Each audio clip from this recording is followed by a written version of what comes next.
Hello, everyone.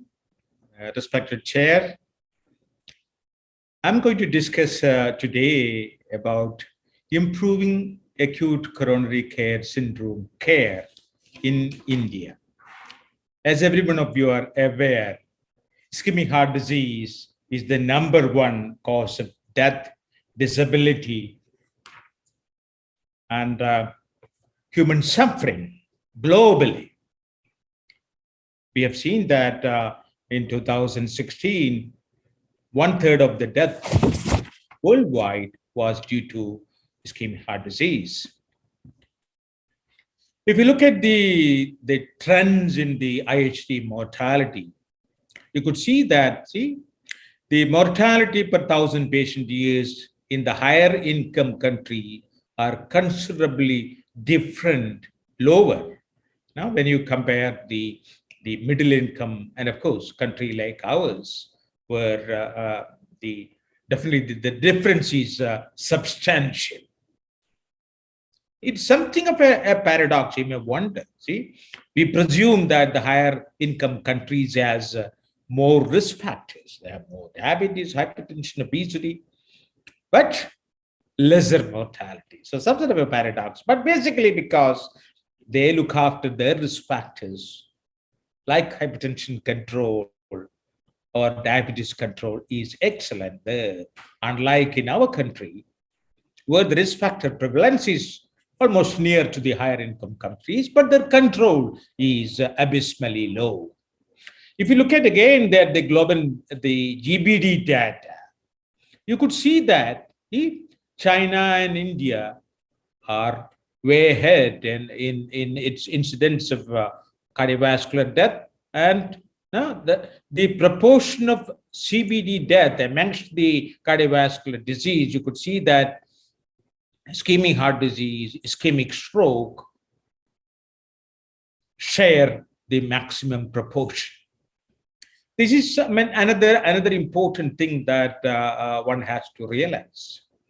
The risk of cardiovascular disease has a very strong correlation with the social status, meaning the social disadvantageous group has again, they have a highest risk of cardiovascular disease, basically because the paucity of education, which we will come to it, is proportional to the increasing mortality.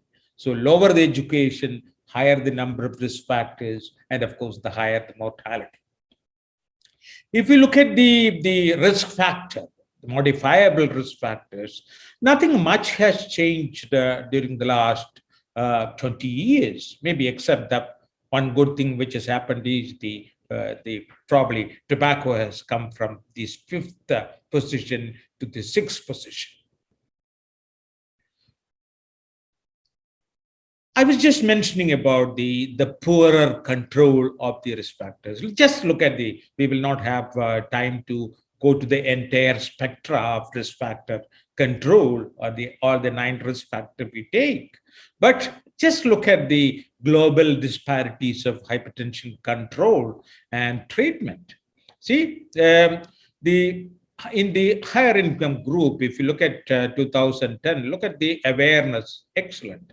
Look at our countries, lower income country, almost half. And if you look at the control, see, the control also is very low and very dismal. Hypertension in the lower income countries continues to be poorly controlled, unlike the higher income countries. So it's basically the control of the risk factor which has given rise to the high incidence of coronary heart disease in our country.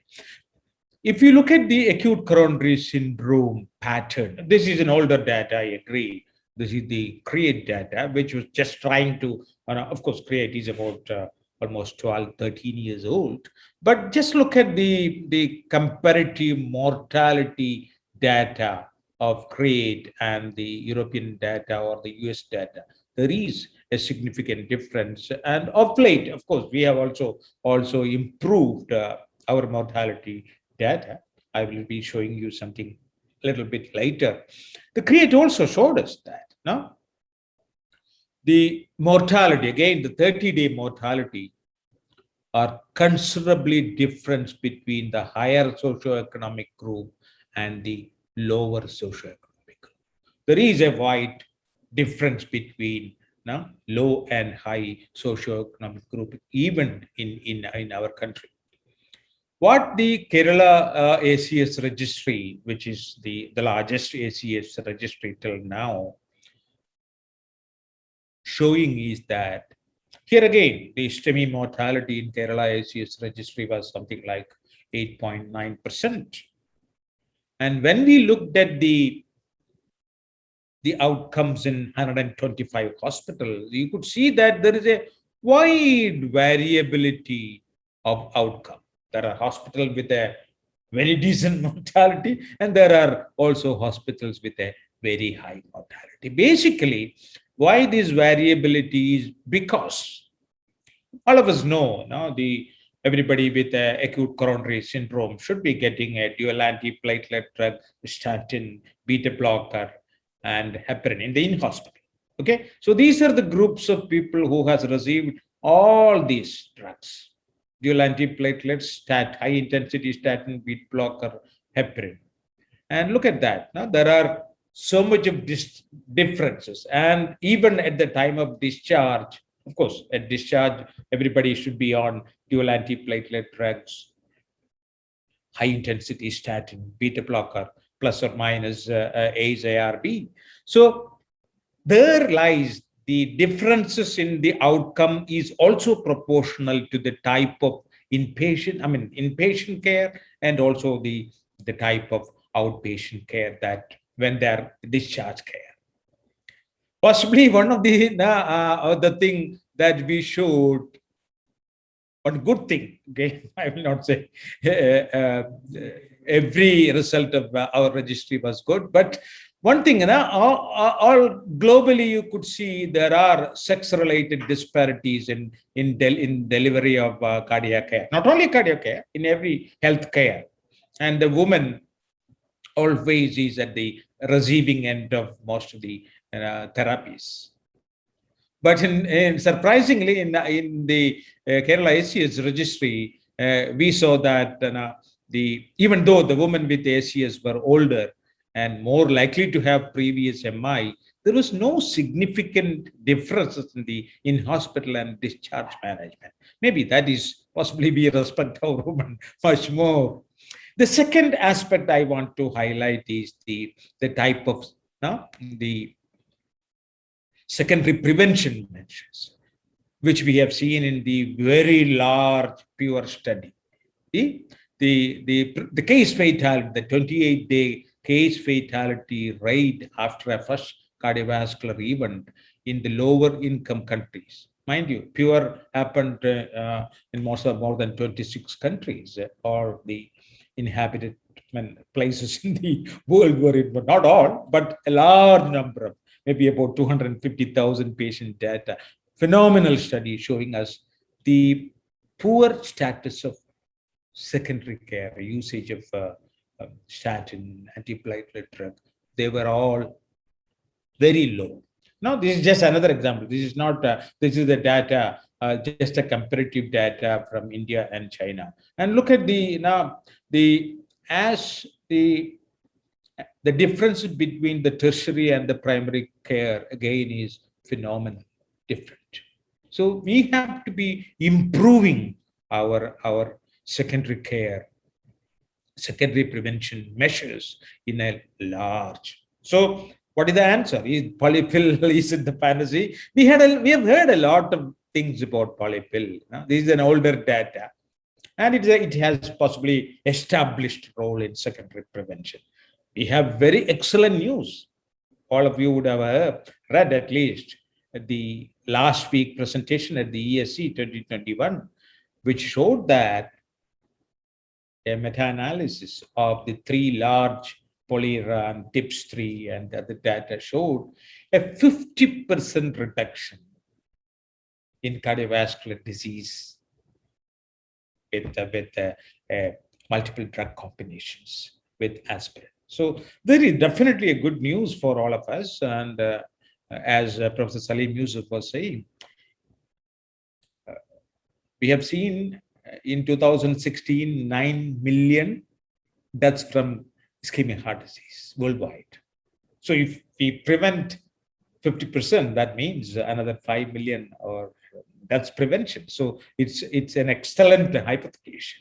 Of course, what can we do about it? We should not forget the fact that the healthcare spending on between the richer and the poorer countries also has been phenomenally variable. So you look at how the Asia is faring. We don't have an Indian data, but then we know what we exactly know. The proportion of our GDP we spend, our government spent on and there were repeated requests from everybody, from the healthcare profession especially, to increase the percentage of to at least 3 to 4%. So I mean, these are not within our reach, and that's why you have a problem of catastrophic health spending, which will result in distress financing, meaning people have to pledge or even sell their properties when somebody in your family is admitted with an acute MI or an acute stroke. That is what it has been shown. A large proportion of from India. This is our own paper, which we published as a part of our quality improvement program. A large proportion of our patients had to suffer this distress financing when somebody is admitted with that. Here again, the solutions for these problems are something, is registries the solution, but at least we require data. Unless we have data, how can we impress our policymakers? So now the importance of, and you look at the countries like Sweden, which has the profusion of registries, and that has helped them to decrease their healthcare expenditure. We need data. We definitely need data, and ideally, this is the way that we should be managing our healthcare problems. We need a lot of support from Ministry of Health, but we can, in the private and public hospitals, can develop that. I mean, accumulate data, whether it is registry data or randomized control data. So we need data. We need also disease surveillance. We need quality improvement program. And these are the ways by which we have to improve our ACS care in our country. Of course, in West, this is the Samir Mehta's data. Yes, even before the pandemic came, they were thinking about using telemedicine for the diagnosis of STEMI. And this is something which was presented last ESI, showing that a single lead, a self-administered with a ring, you will be able to identify with artificial intelligence and other things, STEMI diagnosis. So there is a lot of things happening in the earlier diagnosis of STEMI. Again, coming back to the importance of national registry, many people have written about the importance of getting data, getting your regional, not national alone, even the regional registry we should be having. That will help us in understanding. Even our own NIC data. This is 2020 NIC data, which tells you about the proportion of procedures, intervention that we do in India.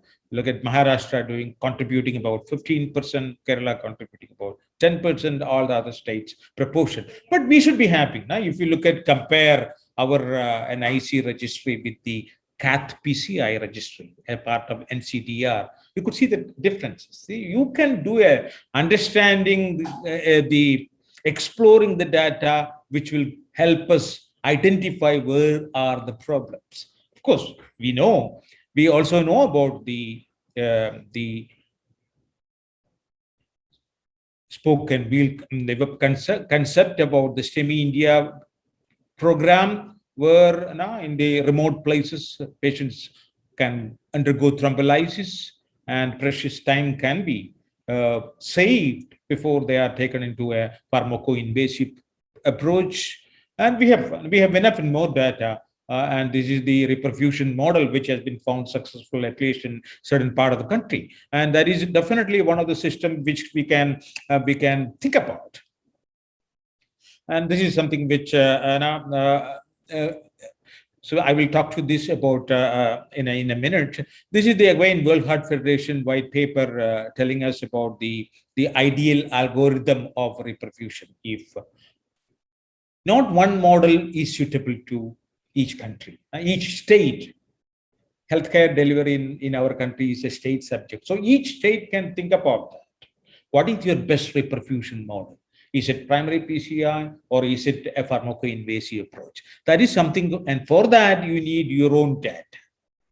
For example, if you look at the Bangalore, this is from the Jayadeva data, look at that figure. About 62% of the patient with ACS undergo a PCI. And the thrombolysis part.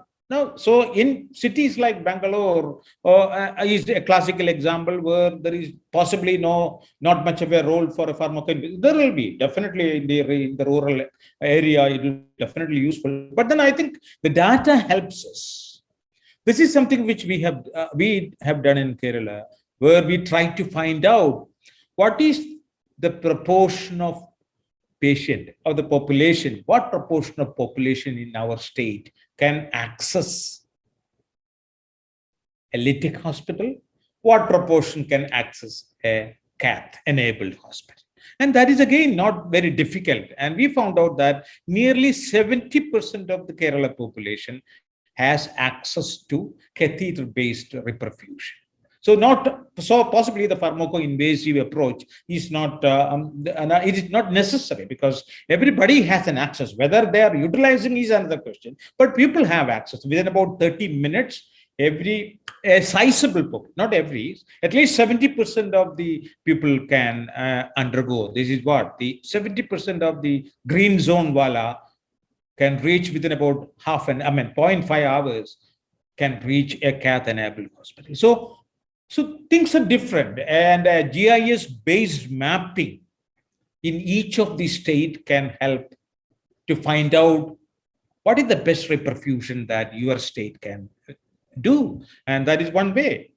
The second way, so as systems of care, we have to identify what systems of STEMI reperfusion you have to find out. And that is something which each state has to divide. And cardiologist has an important role. The physician has an important role to decide and advocate, and the advocacy to our policymakers. The second thing basically we have known is that we can definitely improve the outcome of ACS care by using a guideline-directed medical treatment in the critical care pathways. Now, this is just an example from the West, which showed that using critical care pathways, we can improve the outcome. Overall survival is better, even cardiac death is better. So that has been known. Now, this was our AMI study that we did during the COVID period. Just to impress you, look at that. The PCI percent is 58% of our ACS patients, even during COVID time, underwent PCI. Of course, these are all hospitals in the metropolitan places. We have not included every hospital in India, possible. But then 43,000 patient data. So I think the things are changing.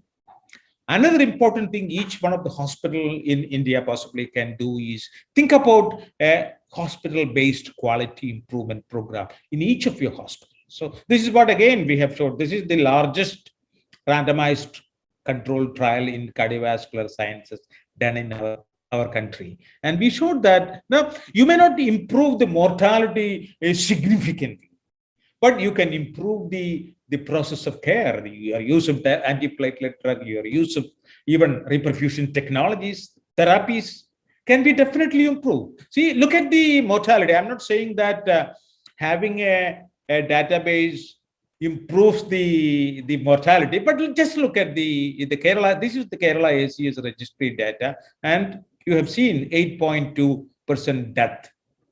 Okay, that was in 2006, 2007. And come another 10 years, 9 years down the lane, look at the mortality here. The 30-day, this was the in-hospital mortality. And the mortality looks in hospital is 3.3. So there is a tremendous differences over the years. I'm not saying that it is because of the registry that you have reduced the mortality. It matters also. Of course, during the time, the temporal trends definitely decide. You have more cath labs, you have more medication, more potent drugs. So that is there. But then it's important that we have a quality improvement program in every hospital so that now we advise our junior doctors, our physician friends, our ICU staff about the importance of sticking to the guideline directed treatment. So summing up, gentlemen, India is we are a large heterogeneous country with a very variable STEMI systems of care. And a straightwise registry data on treatment practice on acute coronary syndrome will tremendously help. And the choice of reperfusion seems to be changing, from the CREATE days where the primary PCA was less than 10%. Now we are reaching like 56, 60, 62%. So there is a change, but there is a role also for not in every patient with a STEMI in our country can undergo. I'm not saying primary PCI, but then things are changing, and the concept of pharmaco-invasive approach also is very much valid in very many areas. A GIS-based mapping for a reperfusion access for our population in each of the state is definitely something which now the cardiologist as a group in each state can possibly try to find out that a quality improvement program in each of the hospital will, so that now we implement the guideline direct medical program will definitely help. And of course, prevention. Whatever we say, prevention is our most important watchword, and polypill will also help in that way. Thank you very much for your kind attention.